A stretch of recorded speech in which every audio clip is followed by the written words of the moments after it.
नमस्कार, India legal में स्वागत है आपका। मैं हूं आपके साथ अनंत। दिल्ली और एनसीआर में प्रदूषण की स्थिति गंभीर होती जा रही है। सुप्रीम कोर्ट ने भी दिल्ली में प्रदूषण कोड लागू किए जाने के आदेश जारी किए और इसके तहत प्रदूषण की स्थिति के हिसाब से तय उपाय अपनाए जाएंगे और इनकी निगरानी की जाएगी कि ये उपाय अपनाए जा रहे हैं या नहीं। इस प्रदूषण कोड के तहत दिल्ली एनसीआर में प्रदूषण की 4 अलग अलग श्रेणियां खराब, बहुत खराब, गंभीर और काफी गंभीर, ये 4 कैटेगरीज तैयार की गई हैं। इससे पहले सुप्रीम कोर्ट ने पटाखों की बिक्री पर रोक लगा दी थी। साथ ही साथ पटाखों के लाइसेंस भी अस्थायी तौर पर रद्द किए थे। लेकिन प्रदूषण का मामला सिर्फ वायु प्रदूषण तक ही सीमित नहीं है, नदियों का भी बुरा हाल है। देश की जीवनदायिनी कही जाने वाली गंगा कुछ हिस्सों में गंदे नाले में तब्दील होती जा रही है। गंगा की सफाई के लिए 30 साल से ज्यादा वक्त से योजनाएं लगातार चल रही हैं, लेकिन गंगा की हालात लगातार बिगड़ते जा रहे हैं। गंगा के हालात सुधारने के लिए और पर्यावरण में प्रदूषण को रोकने के लिए कई बार अदालतों का दरवाजा खटखटाया गया। अदालतों ने भी सख्ती दिखाई, लेकिन सरकारी उदासीनता और ढिलाई के चलते मामला वही ढाक के 3 पात जैसा रहा। अदालतों में मामले अब भी चल रहे हैं। तो आज चर्चा प्रदूषण के मुद्दे पर है।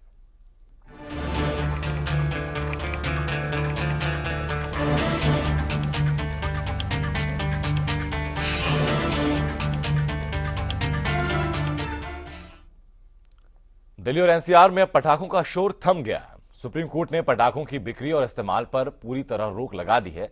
सुप्रीम कोर्ट ने फैसला दिल्ली और एनसीआर में प्रदूषण की बिगड़ती स्थिति को और बिगड़ने से रोकने के लिए किया। नवंबर के पहले हफ्ते में दिल्ली का ये नजारा डराने वाला था। दिवाली के बाद से हवा में जो प्रदूषण घुलना शुरू हुआ, उससे राजधानी और उसके आसपास के इलाकों में प्रदूषण के सारे रिकॉर्ड टूट गए। सुप्रीम कोर्ट ने भी अपने फैसले में दिल्ली एनसीआर में पटाखों की बिक्री पर रोक लगा दी। साथ ही अगले आदेश तक पटाखों की बिक्री से जुड़े लाइसेंसों के नवीनीकरण पर भी रोक लगा दी। सुप्रीम कोर्ट ने केंद्रीय प्रदूषण नियंत्रण बोर्ड यानी सीपीसीबी को निर्देश दिया है कि वो पटाखों में इस्तेमाल होने वाली सामग्री के प्रतिकूल प्रभावों का अध्ययन करे। कोर्ट ने सीपीसीबी को इसके लिए 3 महीने का वक्त दिया है।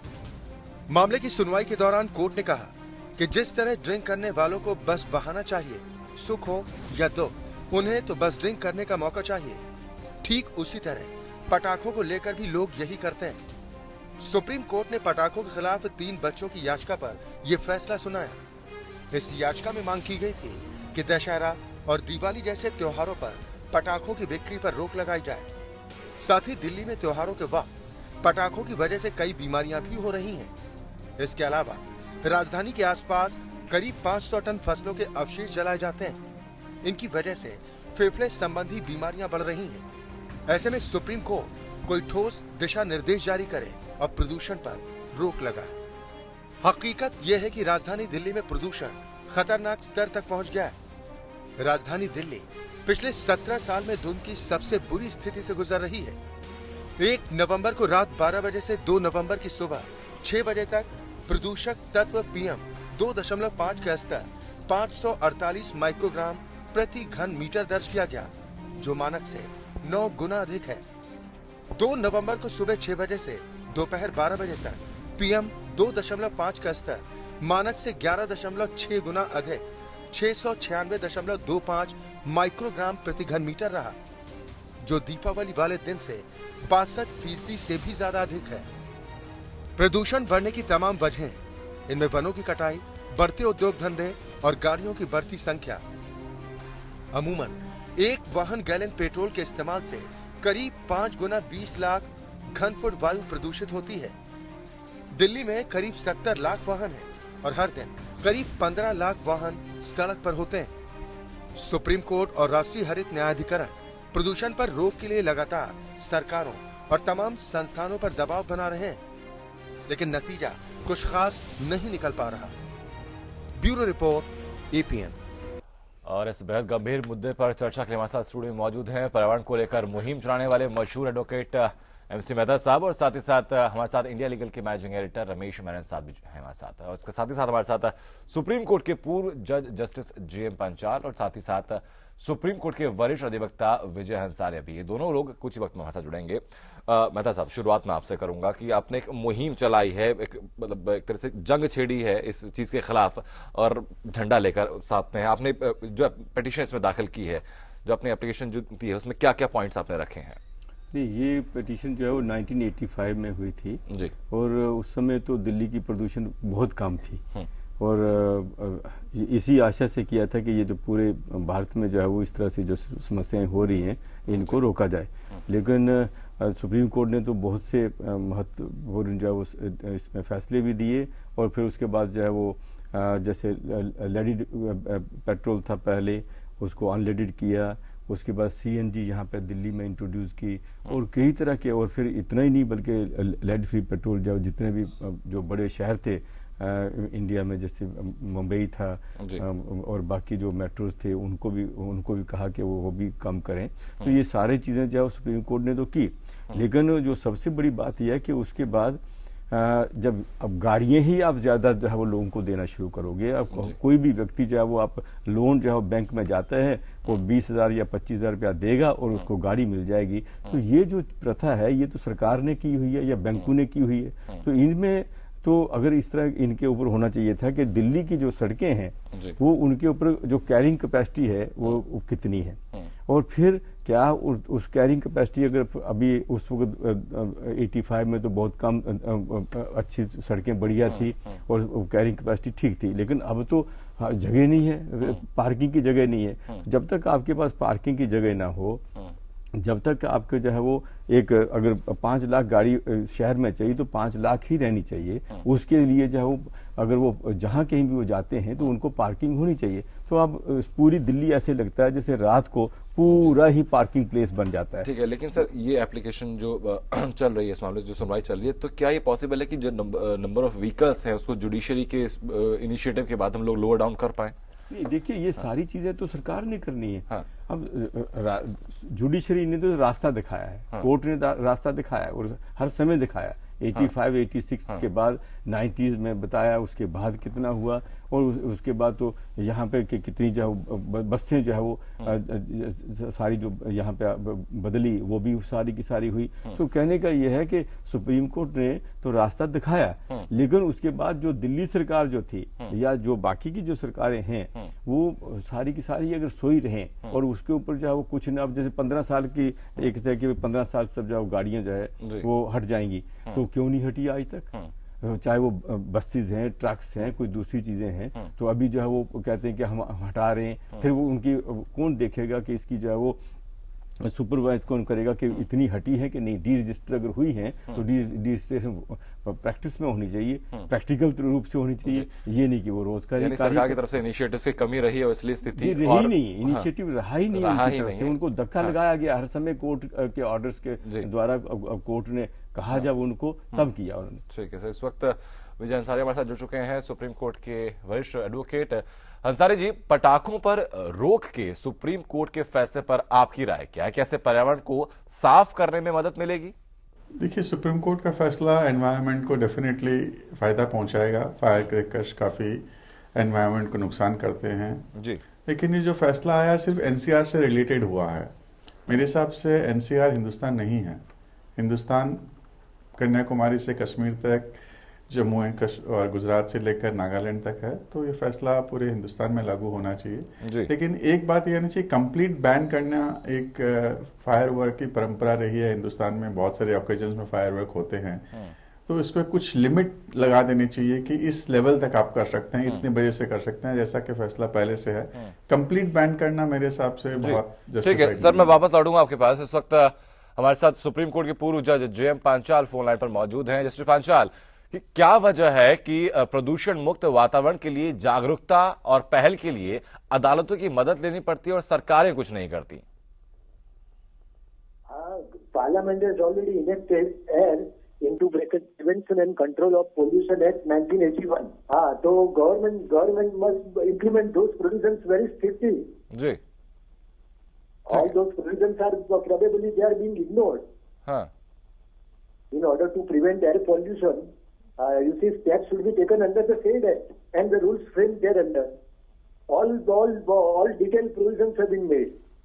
Similarly, so far as water pollution is concerned, the government has also enacted another law, which is known as Water Prevention and Control of Pollution Act 1974. Ji.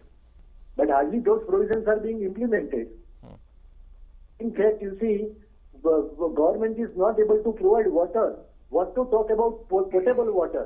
Ji. Result is, every house has to be fitted with some system, RO system or water purifier system. So government must take some steps to see that people get, unpolluted air and unpolluted water. Right, sir. This is the primary duty of the जी. government to be discharged. ठीक है, It sir. must be discharged by the government. जी sir, वापस लौटूंगा वीरेंद्र साहब आपके पास मैं आता हूं कि और क्या मेजर्स हम लोग ले सकते हैं पोल्यूशन को टैकल करने के लिए, गवर्नमेंट की एक विल पावर ना होना, ये चीज सामने आ रही है यहाँ पर. जी. See, the basic problem is there is no political will. This is not the job of the judiciary. Why is the judiciary forced to intervene in this? This is because there has been a complete failure of governance as far as pollution is concerned. Now, according to me, I think one of the first things that we need to do is strict implementation of the laws. Laws है हमारे पास, लेकिन उसकी implementation नहीं हो रही है. आप देखिए, आपके स्टूडियो के बाहर ही जाके देखिए जी. कितना डस्ट है रोड पर, और ये डस्ट पूरा कंस्ट्रक्शन डस्ट है. ऐसे लॉज भी है कि जब गाड़ी निकलती है कंस्ट्रक्शन साइट से, उसका टायर को क्लीन करना चाहिए, लेकिन कोई नहीं करता, कोई कंपनी नहीं करता. The only people who are doing this is the Delhi metro, and they are cleaning the tires before it comes out, but nobody else bothers about it. जी. A removal of old vehicle, जो मेहता साहब कह रहे थे, जी. you know, this should be all over India. It should be not just in Delhi. मेरा कहना ये है कि हम दिल्ली की बात करते हैं, हर टेलीविजन स्टूडियो में जो चर्चा होती है वो दिल्ली के बारे में होती है, जी. लेकिन छोटे सिटीज के बारे में कोई नहीं कहता कुछ. अभी ये पुराने जो व्हीकल्स है जो दिल्ली से निकाला जाएगा, वो कहाँ जाएगा? छोटे सिटीज में जाएगा, वहां पोल्यूट करेगी. So we need to have a uniform law all over India. You know, you can't treat Delhi as the VIP city of this country. Right. Uniformly हम लोग ऐड करेंगे तो दिल्ली ऑटोमेटिकली साफ हो जाएगा, लेकिन अगर सिर्फ दिल्ली को हम साफ करने की कोशिश करेंगे तो वो चीज होनी थोड़ी मुश्किल होती और है. गार्बेज बर्निंग, हाँ. पूरे कंट्री में garbage burning should be banned, burning of leaves should be banned. एक ही लॉ होनी चाहिए पूरी कंट्री में, because the whole country has to become clean. You know, pollution is not a Delhi problem, it's a problem Delhi में serious है. जी. और ये भी मैं कहना चाहता हूँ कि 23 इयर्स अगो मैंने एक आर्टिकल लिखी थी इंडिया टुडे में, उसका हेडलाइन था कैपिटल पनिशमेंट, और दिल्ली पोल्यूशन के बारे में था. और ये जो फायर क्रैकर्स की बात कर रहे थे आप, जी. बैन हुई है, लेकिन छठ पूजा में वापस सब जगह फायर क्रैकर्स थी. तो इम्प्लीमेंटेशन नहीं है. Punish people. Unless you punish people in this country, nothing is going to work. जी. संगम इलाहाबाद के वकील क्या सोचते हैं इस बारे में? क्या उनकी राय है कि जो गंगा का प्रदूषण लगातार बढ़ रहा है, वायु प्रदूषण लगातार जैसे बढ़ रहा है, उनका क्या कहना है? न्यायालय ने जो फैसला दिया वो लोगों के हित को ध्यान में रख के दिया है, उसमें कहीं मुझे कोई आपत्ति नहीं है, और जो जुडिशियल ऑर्डर है उसका पूरा सम्मान है. न्यायालय के कही गई बातों का तो हम लोगों को सम्मान करना चाहिए और हम लोग करते हैं, उसका स्वागत करते हैं, लेकिन हमको भारतीय परिप्रेक्ष्य में भी सोचना होगा. चूंकि पटाखा छोड़ना जो है खुशी का प्रतीक है, तो इस बात को भी हमको ध्यान में रखना होगा, और इसको ध्यान में रख के ही हमको सामाजिक रूप से अवेयरनेस बढ़ानी होगी. इसमें कुछ अमेंडमेंट करना चाहिए हम लोगों को कि पटाखे ही नहीं और भी चीज़ें, जैसे गाड़ी मोटर है जो उसमें इतनी गाड़ियाँ चल रही हैं, उस पर भी रोक लगाना चाहिए. मेहता सर, आपके पास मैं आऊँगा कि हमने एक इक्वेशन बैलेंस करने की हमने एक बात यहाँ पर की है कि भाई जो जुडिशरी कहती है, जो जुडिशरी को डायरेक्शन देती है, सरकार को उसको इम्प्लीमेंटेशन में लाना चाहिए, लेकिन वो इम्प्लीमेंटेशन हो नहीं रहा है. तो क्या हमें सजा बढ़ाए जाने की जरूरत है कि जो लोग प्रदूषण फैलाते हैं, जैसे कि सर ने भी बात की कि जो ट्रक्स में जो लोडेड माल आता है तो ट्रक के टायर धुलने चाहिए या फिर डस्ट पूरी साफ होनी चाहिए, तो जो लोग ऐसा नहीं करते क्या उनके पर स्ट्रिक्ट एक्शन लेने की जरूरत है, तब जाकर सुधरेगी चीजें? देखिए, दो चीजें हैं। एक तो जो कोर्ट्स के ऑर्डर हैं वो तो पालन होने ही चाहिए, एक तो, और दूसरा जो है वो आगे ही कानून जो है बाकी के, जैसे एयर पोल्यूशन कंट्रोल एक्ट है, वाटर पोल्यूशन कंट्रोल एक्ट है, और कितनी तरह के लॉज हैं, वो लॉज सिर्फ पेपर के ऊपर है और पार्लियामेंट ने पास कर दी, और पार्लियामेंट ने उसके बाद पूछा भी नहीं कि उनकी क्या हालत हो रही है। और पार्लियामेंट का भी कार्य बनता है कि भाई ये जो कानून हम पास कर रहे हैं उनकी एनफोर्समेंट हो रही है कि नहीं। उसमें जो वो एक पार्लियामेंट्री कमेटीज बनती हैं, पार्लियामेंट्री कमेटीज वो लिखती हैं कि ये इसमें कमियां हैं, लेकिन उसके बाद फिर उसकी एनफोर्समेंट नहीं होती। तो ये है कि एक तो फर्स्ट कि जितने भी जो कानून हैं उनका लागू होना, और इन स्पिरिट पूरी तरह से उनको होना चाहिए। और फिर दूसरा लेटर एंड स्पिरिट में जब होगा तो अगर फिर तो हमारा भारतवर्ष जो एक स्वर्ग बन सकता है, क्योंकि इसमें कोई प्रदूषण नहीं होगा, क्योंकि कानून है। और दूसरी बात यह है कि जो सुप्रीम कोर्ट के या जो बाकी भी कोर्ट्स के जो ऑर्डर्स हैं उनका एनजीटी का है, उन सब का पालन होना चाहिए। और ये एक रास्ता दिखाया हुआ है, तो अब इसमें पूछने की तो सरकार को कोई जरूरत नहीं होती, ना पॉलिटिकल लीडरशिप को करना चाहिए, उनको तो दबाव डालना चाहिए। ठीक है जस्टिस पांचाल, इसी सवाल का मैं आपकी राय जानना चाहूंगा कि आपके विचार से क्या प्रदूषण फैलाने वालों के खिलाफ जुर्माना बढ़ाया जाना एक तरीका हो सकता है कि लॉ सही तरीके से इम्प्लीमेंट हो? You will find several persons smoking in the public places.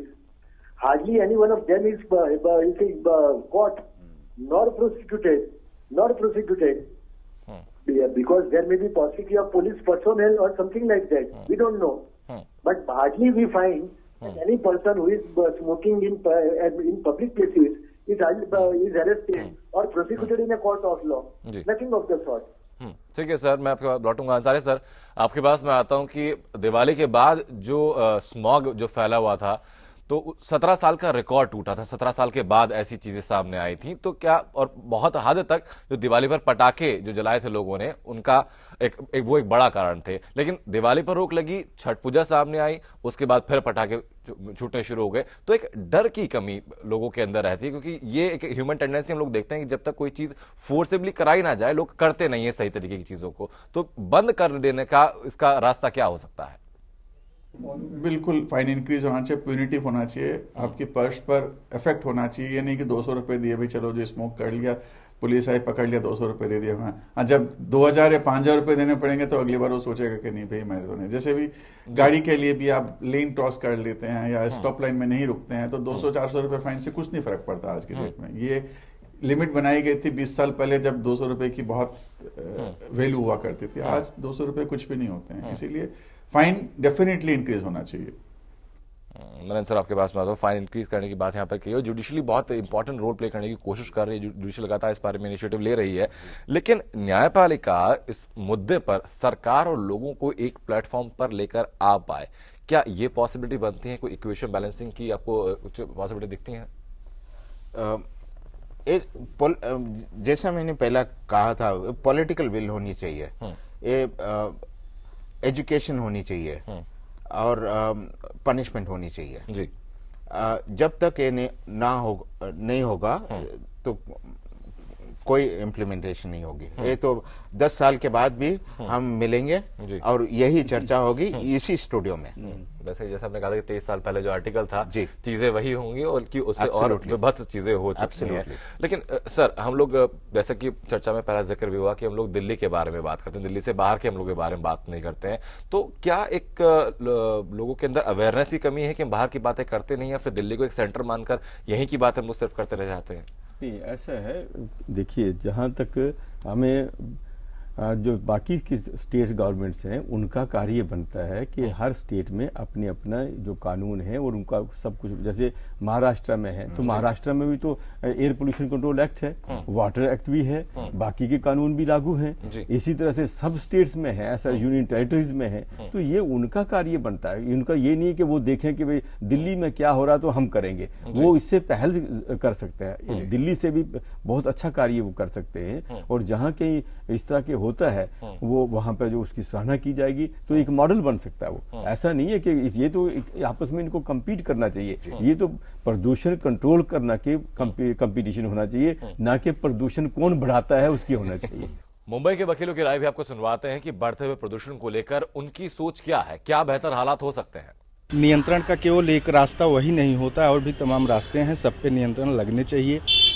रिहायशी इलाकों से थोड़ा दूर पे हमारी फैक्ट्री होनी चाहिए, जैसा कि कुछ स्टेट गवर्नमेंट ने किया भी है। सुप्रीम कोर्ट का जो आदेश आया वो दिल्ली के लिए नहीं, हर राज्यों में लगे, क्योंकि हर राज्यों में लोग रहते हैं और ये सबसे बड़ी समस्या है प्रदूषण की। अगर हम पटाखों को फोड़ते हैं तो उससे धुएं निकलते हैं, बारूद के जो वेस्टेज मामले हैं वो सब आते हैं सामने, और वो कहीं ना कहीं जाकर के हमारे प्रदूषण ही फैलाते हैं। वो कोई अच्छी चीज़ें तो बनाते नहीं हैं, या कोई ऑक्सीजन की मात्रा बढ़ा देते हों। इस तरीके से ऑक्सीजन को हमारे पर्यावरण में चाहिए, पर्यावरण शुद्ध चाहिए, और शहरीकरण होते हुए जैसी व्यवस्थाएं चल रही हैं इसमें हमको पटाखों का बैन लगाना चाहिए। मैंने सब आपके पास मांगा कि लोगों को अगर ये चीज समझ में आए कि भाई उनके हेल्थ पे कितना बुरा प्रभाव पड़ता है प्रदूषण का, जो वायु प्रदूषण होता है, पटाखों से प्रदूषण होता है, डीजल वाहनों से जो प्रदूषण होता है, डस्ट पार्टिकल जो उड़ते हैं उनसे, तो हेल्थ के ऊपर क्या क्या फर्क पड़ता है, चाहूंगा प्रकाश डाले इसके ऊपर। ये बहुत ही सीरियस इफेक्ट्स है। ए लेटेस्ट रिसर्च जो निकली है स्वीडन से, रिसर्चर्स ने कम से कम 850 सैंपल्स उठाए हैं पूरे वर्ल्ड से, और उनका रिसर्च दिखाती है कि जहां पोल्यूशन बहुत ज़्यादा है, जैसा कि चाइना और इंडिया, वहाँ के जीन्स भी चेंज हो रहे हैं, और वो जीन्स जब चेंज हो रहे हैं, वो सुपर बग्स जो है, जहां आप कोई भी बीमार हो और उसको आप एंटीबायोटिक्स देते हो, वो एंटीबायोटिक्स वर्क नहीं करेगी।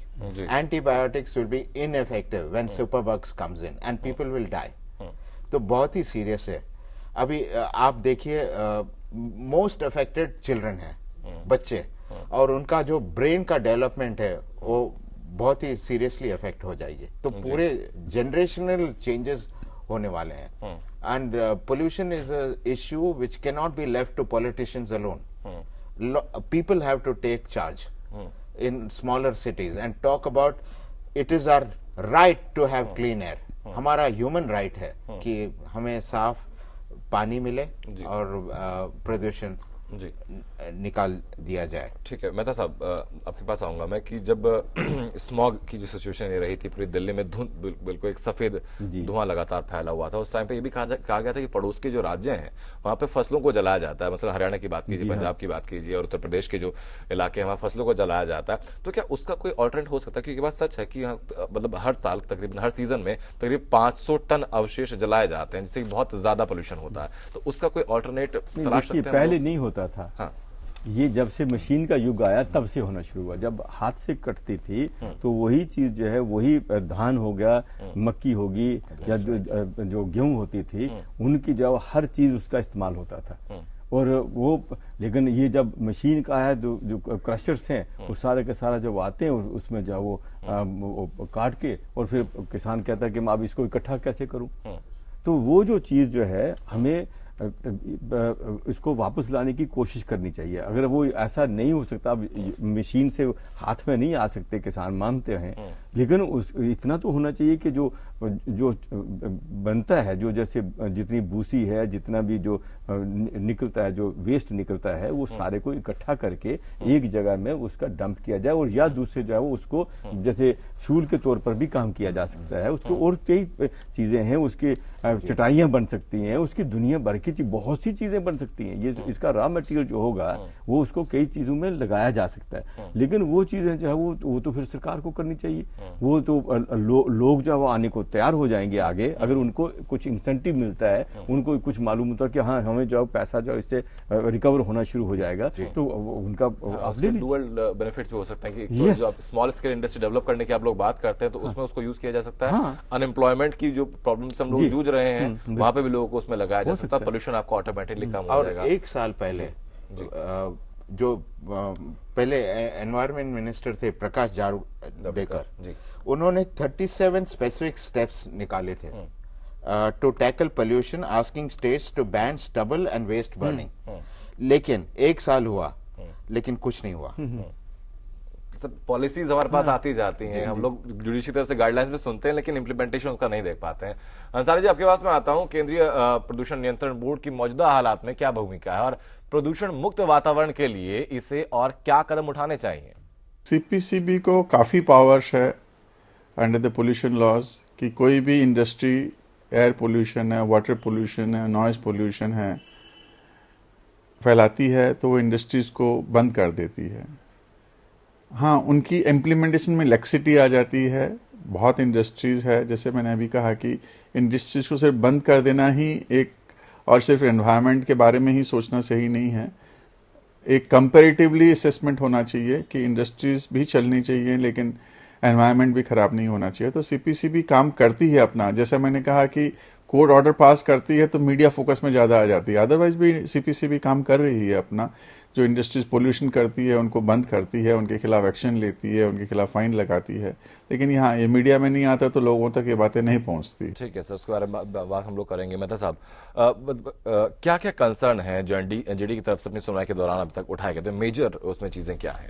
एनजीटी में जो गंगा जी का जो केस चल रहा है उसमें तो प्रदूषण का है, सारे का सारा वायु प्रदूषण की बात है, गंगा जी की बात की है। और सबसे बड़ा दुख ये है कि गंगा जी, जो गंगा एक्शन प्लान जो फर्स्ट बना 85 में, राजीव प्रधानमंत्री थे राजीव गांधी, उन्होंने शुरू किया था, बहुत अच्छी बात थी। उसके बाद जो सेकंड हुआ जीएपी गैप 2 आ गया और अब ये गैप 3 है। तो अब गैप 2 जो है, कि गैप 1 भी पूरी तरह से फेल हुआ है, गैप 2 भी पूरी तरह से फेल हुआ है, और अब मेरी प्रार्थना यही है कि ये गैप 3 को फेल ना होने दें। और ऐसा ही पॉलिसीज में और गैप के इम्प्लीमेंटेशन में भी गैप है, बिल्कुल गैप है। और उसमें गैप क्या, मैं आप बताइए कि जब तक आपके पास आप अपने घर में मालूम ही नहीं किया, मेरे घर में यूपी गंगा बेसिन में टोटल इंडस्ट्रीज कितनी है, जब आपको मालूम ही नहीं, आज तक जो है वो 85 में भी आप पढ़ेंगे, तब उनका नोट पढ़ेंगे तो उसमें भी 764 इंडस्ट्रीज थी, और आज 2016 अभी खत्म हो रहा है और तब भी आज भी आंकड़े जो वो 764 बता रहे हैं। और मैंने एक ही सेकंड में देखा कि 1,47,000, मतलब अबाउट 1,50,000 इंडस्ट्रीज हैं। तो आपको जब मालूम ही नहीं कि आपके इस गंगा बेसिन में पोल्यूटिंग इंडस्ट्रीज कितनी कैटेगरीज की हैं, कौन कौन सी हैं, उनका कहाँ नाम क्या है। अब कोर्ट में भी ये बोलते हैं कि ये तो वो छोटी है, ये तो कुछ ऐसा नहीं है। भाई, पोल्यूशन कंट्रोल बोर्ड का, स्टेट गवर्नमेंट का, उनका काम बनता है, उस डिपार्टमेंट का, स्टेट डिपार्टमेंट है हर स्टेट में, कि उनके पास इतने आंकड़े तो होने चाहिए कि इंडस्ट्रीज कितनी है। फिर उसके बाद उनको ये देखना है कि यहाँ पे ट्रिब्यूटरीज कितनी है। अब गंगा जी की बात हम करते हैं तो गंगा जी में ट्रिब्यूटरीज कितनी है, कितनी सहायक नदियां हैं, उनको वो भी लिस्ट मालूम नहीं है। उनको ये भी मालूम नहीं कि उससे भी जो छोटी नदियां हैं, जो पूरी वो सहायक की सहायक बनती हैं, उनकी लिस्ट नहीं मालूम है। तो अब जब ये सारा कुछ ऐसा, तो ये तो क्या कर रहे हैं? फिर तो सर पॉलिसीज पे भी सवाल उठ जाता है कि जब कुछ फैक्ट के बारे में पता नहीं तो पॉलिसीज नहीं, पर ये पॉलिटिकल गिमिक्स नहीं होना चाहिए। ये सारा के सारा जो है वो अपने आप ये कहना कि गंगा जी साफ हो जाएंगी, मेरी तो हमेशा ये प्रार्थना रहती कि हूँ, लेकिन वो कैसे होगी? बात तो ये है कि भाई, रास्ता जो है सारा सुप्रीम कोर्ट ने दिखाया, ऐसा नहीं है कि सुप्रीम कोर्ट ने नहीं दिखाया, लेकिन जब अथॉरिटीज काम करने को तैयार नहीं है तो वो तो कोर्ट का काम नहीं है। बड़ा क्वेश्चन बन जाता है। सर, अगर वापस हम पॉल्यूशन पे लौटते हैं तो मतलब कहाँ कमी रह जाती है? क्या पॉलिटिकल विल की जो हम बात करें, पॉलिटिकल विल नहीं है, वही आके एक रिजल्ट बनती है कि डिपार्टमेंट है वो भी ढंग से काम नहीं करते, लोग भी अपनी जिम्मेदारी नहीं समझते? इसमें बहुत सारे इश्यूज हैं जो मेहता साहब ने कहा था। एक ही केस लीजिए आप, गंगा जी का। एनजीटी ने क्या कहा? एनजीटी ने वेरी सिंपल क्वेश्चंस पूछे थे गवर्नमेंट से। How many industries are there in UP? Rocket science की जरूरत नहीं है ना इसके लिए। The government should have documents to show how many industries they have. They don't know how many industries they have. Second, what is the quantum of discharge? Discharge कितना होता है, और वो डिस्चार्ज में किस तरह के केमिकल्स है, उनको पता ही नहीं है गवर्नमेंट को। फिर कितने ड्रेनेज है, फंक्शनल ड्रेनेज जो काम कर रही है जी। कोई आंकड़ा नहीं है उनके पास। बिल्कुल। मैं वापस लौटूंगा, एक ब्रेक के लिए हम लोग रुकना पड़ेगा, और ब्रेक के बाद हम लोग जो गंगा एक्शन प्लान है उसी के बारे में बात करेंगे, और नदियों की सफाई की जो हम लोग बात करते हैं, कहाँ बीच में फेलियर आ रहा है, इंप्लीमेंटेशन में कहाँ कमी है, इन तमाम तथ्यों पर हम ब्रेक के बाद चर्चा करेंगे।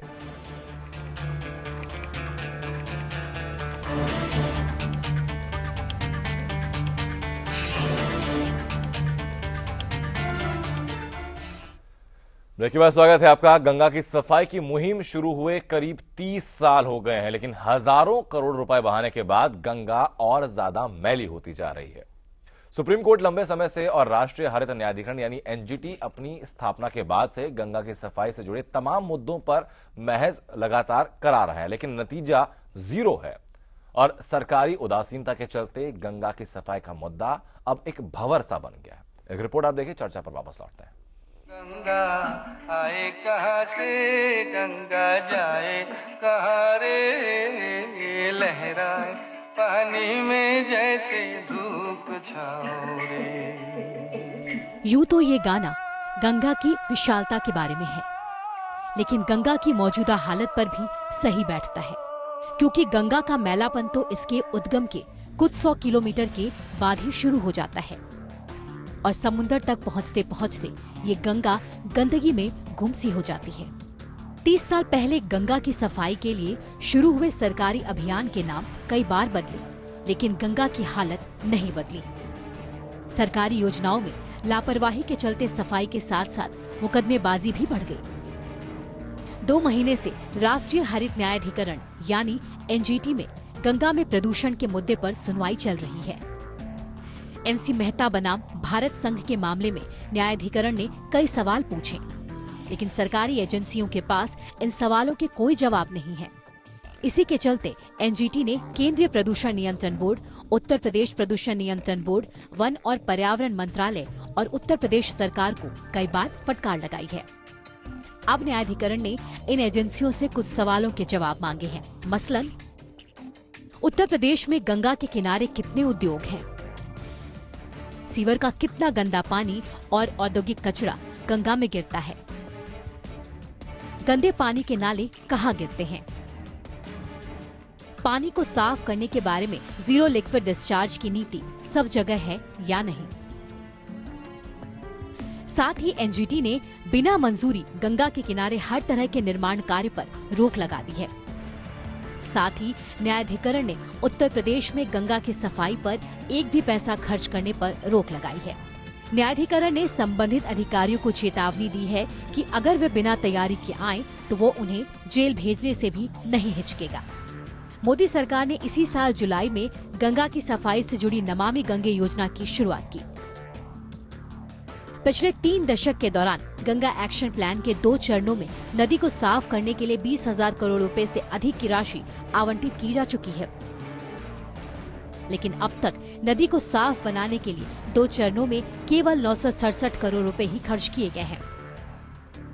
2014-15 के बजट में 2037 करोड़ रुपए की आरंभिक राशि के साथ नमामि गंगे नाम की एकीकृत गंगा संरक्षण मिशन परियोजना का ऐलान किया गया था। नमामि गंगे के तहत 231 योजनाओं में गंगोत्री से शुरू होकर हरिद्वार, कानपुर, इलाहाबाद, बनारस, गाजीपुर, बलिया, बिहार में 4 और बंगाल में 6 जगहों पर पुराने घाटों का जीर्णोद्धार, नए घाट, चेंजिंग रूम, शौचालय, बैठने की जगह, sewage treatment plant, oxidation plant, bioremediation प्रक्रिया से पानी के शोधन का काम किया जाना है। गंगा की सफाई के मुद्दे पर सुप्रीम कोर्ट भी केंद्र सरकार को कई बार फटकार लगा चुका है। सुप्रीम कोर्ट में एमसी मेहता की ही एक याचिका पर केंद्र ने कहा है कि 2018 तक गंगा बिल्कुल साफ हो जाएगी। ये याचिका 1985 में दाखिल हुई थी। Bureau report, APN. रिपोर्ट आपने देखी। परिस्थितियां वाकई में गंभीर हैं। मैंने साहब आपके पास मांगूंगा, ब्रेक पर जाने से पहले जो तथ्य आप रख रहे थे मैं चाहूंगा कि उनको आप कंटिन्यू करें प्लीज। एक बार बताएं दर्शकों को कि क्या चीजें पूछी गई थी और क्या फिर जवाब मिला एनजीटी को उन चीजों का। ये जवाबों के लिए उत्तर ही नहीं था उनका सरकार के पास। The government had absolutely no answers and the court was very very strict. It said we'll even suspend officers if they come without preparation. दूसरी चीज, जो भी फिगर्स थे वो सारे कॉन्ट्राडिक्टरी फिगर्स थे। एक डिपार्टमेंट का एक फिगर था, दूसरे डिपार्टमेंट का वही इश्यू पर दूसरा फिगर था। एक कैसे हो सकता है? That means there is no coordination between the government and there is absolutely no will to clean the Ganga. So you know money will continue to be wasted। ये तो 20,000 करोड़ का प्रोजेक्ट है गंगा का। और लास्ट ईयर एक आरटीआई क्वेरी था, एक लड़की ने फाइल की थी, 14 साल की, लखनऊ की रहने वाली है, ऐश्वर्या शर्मा। और आरटीआई क्वेरी ने बताया कि ₹2,958 crore had been spent in 2 years, but there is no record of how clean it has become। You know, second thing, another RTI query, it showed that 43.85 lakh was spent on one meeting। Now, do you need to spend 43 lakhs on one meeting to do what? एक विज्ञान भवन में था दिल्ली में। Out of this, 26 lakh was spent on accommodation, 8.8 lakh was on travel, 5 lakh was on advertising, and 75,000 was on flowers। What is the need to have flowers at a meeting like this, you know, and waste money when you need to clean the Ganga? So there will be continuous wastage of money। I'm very pessimistic about how the Ganga is going to be cleaned, and I keep wondering, why can't India do this? Other countries in the world have cleaned the rivers। Thames देखिए आप, साफ कर दिया उन्होंने Thames को, और लगातार they had a consistent policy to clean the Thames, and there was political will to clean the Thames। But in India there is no political will। This is complete wastage of money, and people have to be punished for this। मतलब अब current scenario sir आपके सामने क्या चीजें आती हैं कि जो आपको कहा गया 2018 में रिप्लाई किया गया सेंटर की तरफ से कि भाई गंगा बिल्कुल साफ हो जाएगी, 1 साल तकरीबन बचा है। देखिए, ये तो ड्रीम करना, अपने ख्वाब लेना तो अच्छी बात है, और मैं तो प्रार्थना करूंगा ये अगर ख्वाब जो सच्चाई में बदल जाएं तो इससे बढ़िया क्या बात होगी। लेकिन ये चीज़ें जो है वो बिल्कुल धरती की ज़मीन के ऊपर जो वो ऐसा नहीं है, क्योंकि अब देखिए जब इनके पास डेटा नहीं है, इनके पास जब ये भी नहीं है कि हम उनका एसटीपी जितने भी हैं वो फेल हो चुके हैं, और फिर सारा के सारा धोखा दिया जा रहा है। और फिर ये देखिए ground water, entire ground water जो है गंगा बेसिन का जो है वो ऑलमोस्ट जो है वो पूरा ख़त्म हो गया। मतलब वो एक तो वाटर टेबल इतना ज़्यादा नीचे हो गया है, और फिर दूसरा जहाँ जहाँ पर भी है अभी नीचे बचा है पानी वो भी प्रदूषित हो चुका है। तो आप ग्राउंड वाटर को कैसे साफ करोगे?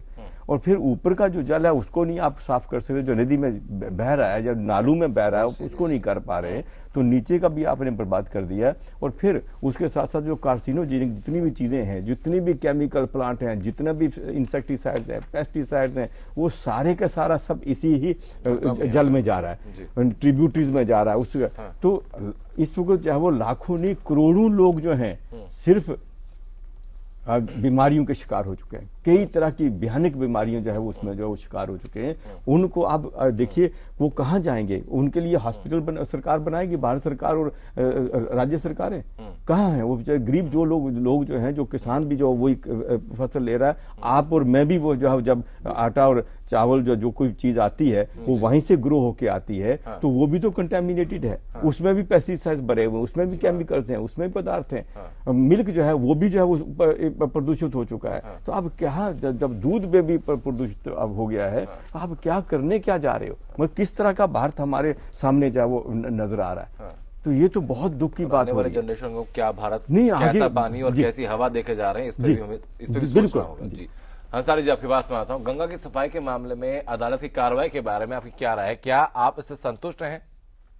देखिए, Ganga action plan, Namami Ganga, government of India ने एक प्लान बनाया है, गवर्नमेंट ऑफ इंडिया का प्लान है, इम्प्लीमेंट होना चाहिए जी।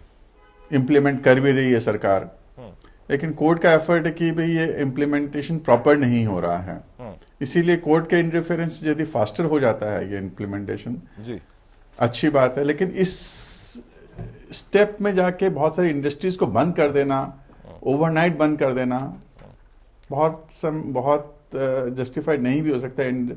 आपको अनएम्प्लॉयमेंट को ये बढ़ावा देगा, लोगों को नौकरी चली जाएगी, तो सिस्टमेटिक वे में स्लोली ऑफ कोर्स को गंगा एक्शन प्लान को इम्प्लीमेंट करना चाहिए। ठीक है, लेकिन सर क्या गंगा की सफाई के लिए जो मॉडर्न फॉरेन टेक्निक्स हैं उसका फिर इस्तेमाल किया जाना चाहिए?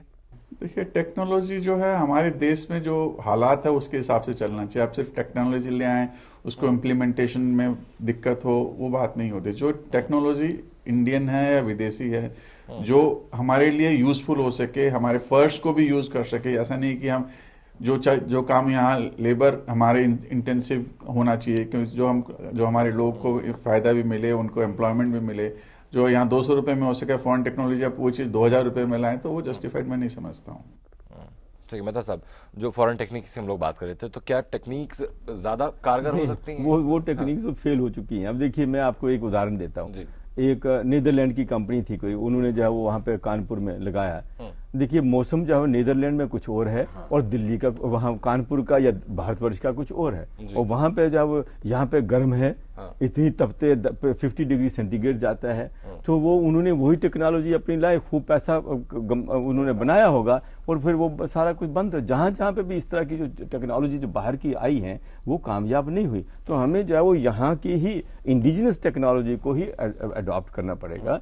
और सबसे बड़ी बात यह है कि जब एक कारखाना, मेरे कई मित्र ये कहते हैं कि जब गाड़ी फैक्ट्रियों को जो है बंद कर दो, अब बंद नहीं करना चाहिए। मैं बिल्कुल मानता हूँ, अनएम्प्लॉयमेंट होगी, ये होगा।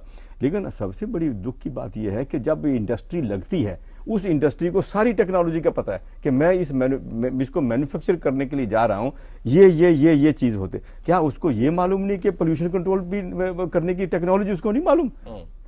जब पोल्यूशन कंट्रोल टेक्नोलॉजी सारी चीजें जानता है वो, और 99.9% वो सब कुछ जानते हैं। सिर्फ एक में अज्ञानता, वो कहते हैं कि ये आप हमें बताइए, हम नहीं कर पा रहे।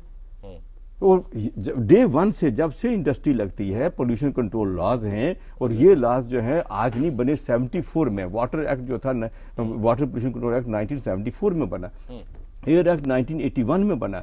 उसके बाद कितनी और लेजिस्लेशंस आई हैं, कितने रूल्स बने हैं, कितने सब कुछ हुआ। तो जब आप बताइए 1974 और आज कितने हो गए, 52 ईयर्स हो गए हैं। अब 52 ईयर्स में क्या किया इन्होंने?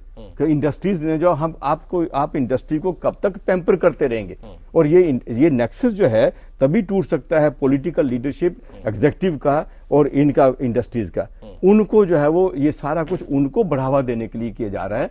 ये नहीं कि भाई लोगों की जो सेहत जो है वो ठीक की जाए, पर्यावरण को ठीक किया जाए। ये जब तक ये नेक्सस नहीं टूटेगा आपस में, तब तक नहीं हो सकता। जो लॉ है, लॉ जो है वो लॉ शुड बी एनफोर्स्ड। जब एक्ट हैं, कानून है, तो कानून का पालन क्यों नहीं इंडस्ट्री करे? जब इंडस्ट्री अगर नहीं कर रही तो इंडस्ट्री को बंद किया जाना है कि नहीं चाहिए? उसको किया जाना चाहिए। आप बताइए, एक आदमी चोरी करता है तो उसका पुलिस को होगी नहीं, ये गरीब आदमी है, उसको नहीं पकड़ा जाएगा क्या? कोई मर्डर करता है तो ये मर्डर के बराबर की बात है। आप अगर जितने केमिकल्स और इस तरह की प्रदूषण की चीजें जो आप सारी की सारी गंगा जी में डालते हो, या ग्राउंड वाटर में डालते हो, वायु में जहर उगलते हो, और फिर वो सारा का सारा हम लोग कर रहे हैं, तो इंडस्ट्री को जो वो हक रहने दीजिए कि वो चलती रहे। ये किस भाषा की बात है? ठीक है मैडम साहब, आपसे मैं सोशल पर्सपेक्टिव समझने की कोशिश करूंगा। 2 बातें यहाँ पर आती हैं। पहली बात तो ये कि जो लगातार कोशिश की जा रही, जो सर ने बात की भाई 99.9% आपको टेक्नोलॉजी के बारे में पता है, 0.1% आप चूक जाते हैं, तो क्या ये एक्सेप्टेबल है कि लोगों को उनको ना पता हो, इंडस्ट्रियलिस्ट को, कि भाई आप कैसे आपको पोल्यूशन मैनेज करना है? और दूसरी बात ये कि जो दूसरा ऑप्शन दिखता है कि जो भाई जो गलत करता है तो इंडस्ट्री आप बंद कर दीजिए, तो क्या वो भी एक सही ऑप्शन माना जा सकता है? अगर आपके पास रूल हो कि any polluting industry must pay, कोई नहीं करेगा पोल्यूशन। ऐसा नहीं है कि वो नहीं जानते हैं, सारे टेक्नोलॉजी जानते हैं, लेकिन पोल्यूशन के बारे में नहीं जानते। ऐसा हो ही नहीं सकता।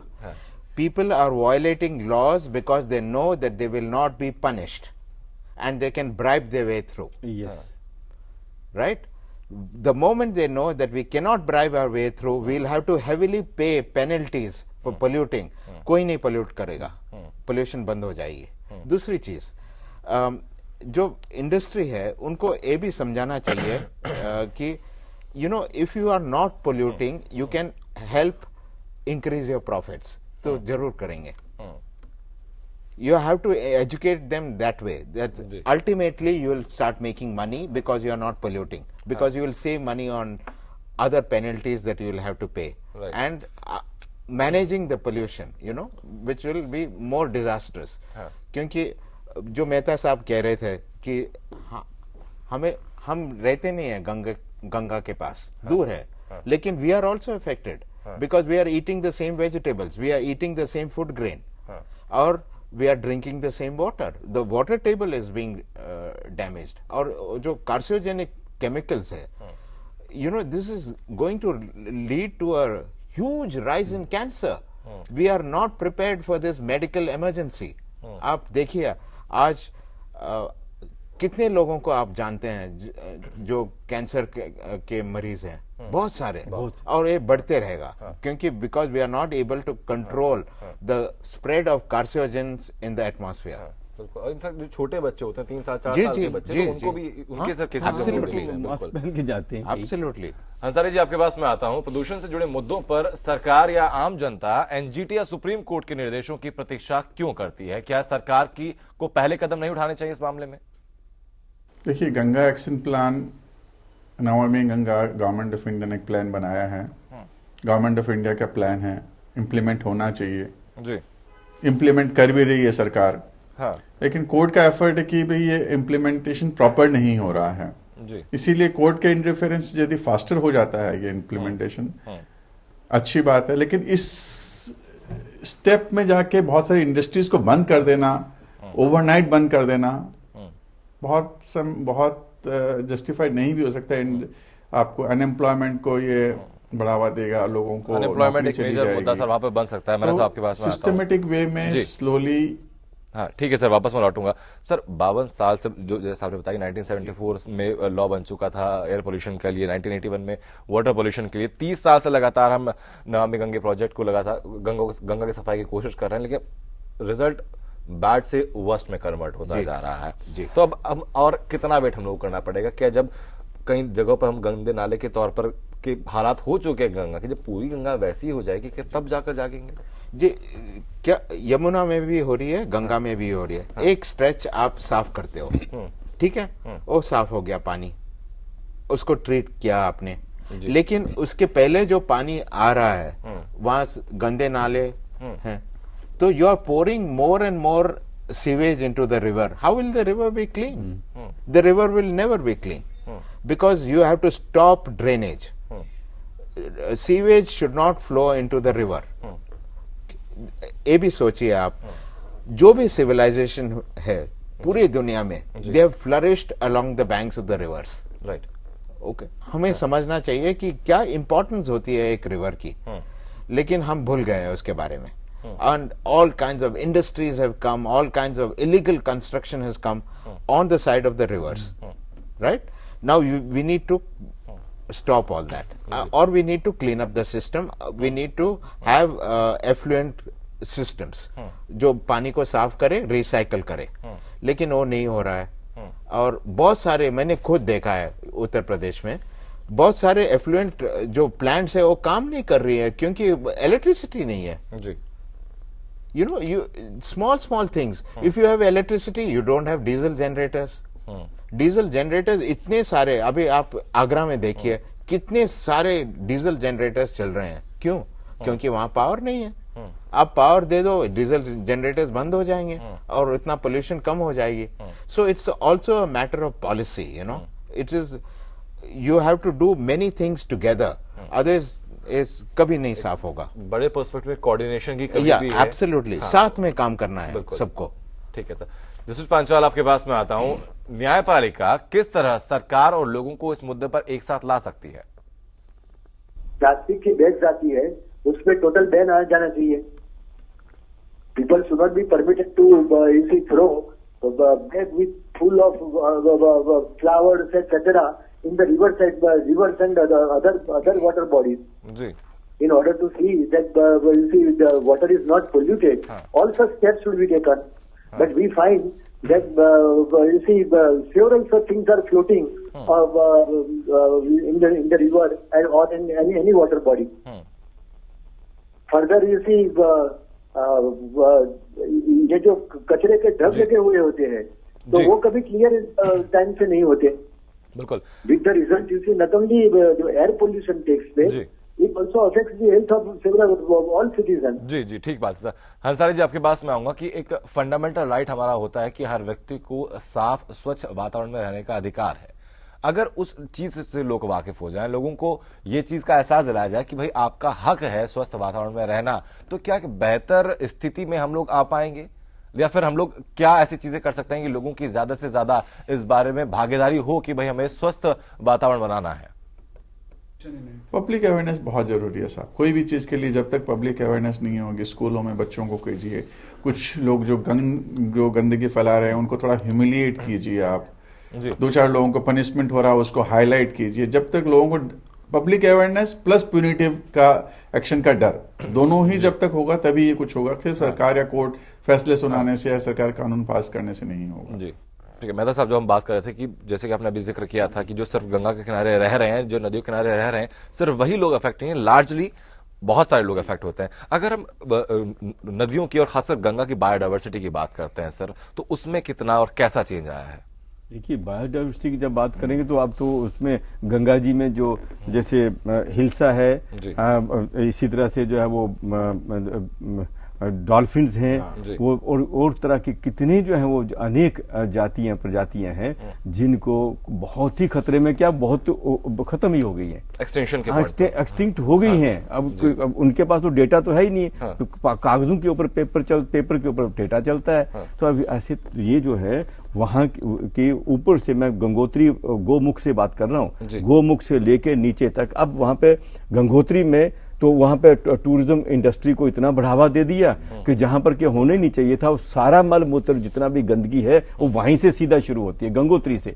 हम अपनी संस्कृति को ही खत्म करते जा रहे हैं। तो ये चीज जो है ये बहुत अच्छी नहीं है हमारे देश के लिए, क्योंकि हमें जो है अगर गंगा जी को पूजना है तो एक वास्तविक तरीके से, एक ढंग से हम पूजें, और हमारे जो कथनी और करनी में अंतर नहीं होना चाहिए। सर, लोगों की कथनी करने में अंतर नहीं होना चाहिए, और सरकार को भी इस बारे में चेक करना चाहिए कि जो कहते हैं जितना पैसा जो हमारे पे किया हुआ, जो हमारी टैक्स का पैसा जो लोग यूज कर रहे हैं, उसका कम से कम सदुपयोग होना चाहिए। सर, एक कंक्लूसिव स्टेटमेंट आपसे लेना चाहूंगा कि अब आगे क्या आप सिनेरियो देखते हैं? पॉलिटिकल विल की हमने बात की, पॉलिटिकल विल बिल्कुल जीरो है, लोग भी बहुत कम अवेयर हैं इस चीज को लेकर, एक श्रद्धा दिखावा भर रह गया। तो इस पूरे ढांचे को बदलने के लिए, सही करने के लिए क्या मेजर्स अपना सकते हैं हम लोग? जी, एक तो सिस्टमैटिक एजुकेशन होनी चाहिए कि व्हाट आर द डेंजर्स, आपके हेल्थ को क्या डेंजर्स है, आपकी संस्कृति को क्या डेंजर्स है, आपके बायोडाइवर्सिटी को क्या डेंजर है। लोगों को पता भी नहीं है,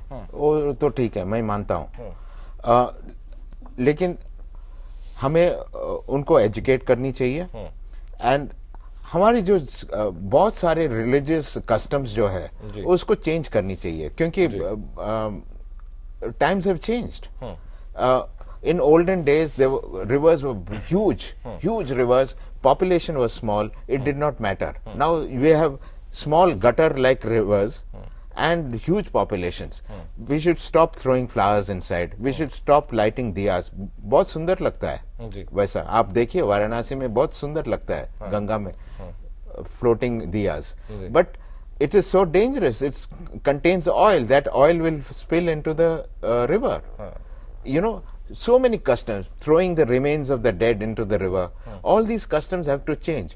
Idols, Ganesh Chaturthi we have Chhat Puja, we have so many religious customs which now need to change in just to save the future.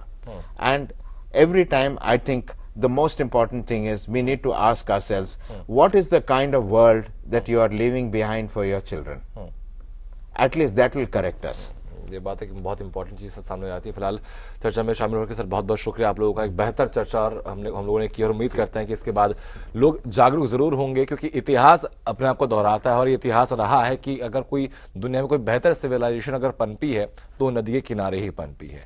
आज की तारीख में अगर आज हम लोग नहीं जागे तो कल हो सकता है आने वाला बहुत काला हो जाए, तो बेहतर होगा कि सरकार इस बारे में अपना चेक पॉइंट रखे, जो पॉलिसीज आप लाते हैं वो सही तरीके से इंप्लीमेंटेशन उसका हो, और लोगों को भी अपनी जिम्मेदारी समझनी चाहिए कि छोटे छोटे कस्टम के जरिए, जो मान्यताओं के जरिए जो कई दफा प्रदूषण को बढ़ावा देने का काम करते हैं, उन पर भी कहीं ना कहीं रोक लगनी चाहिए, तो एक बेहतर समाज का, एक स्वस्थ कल का निर्माण हम लोग कर पाएंगे। नमस्कार।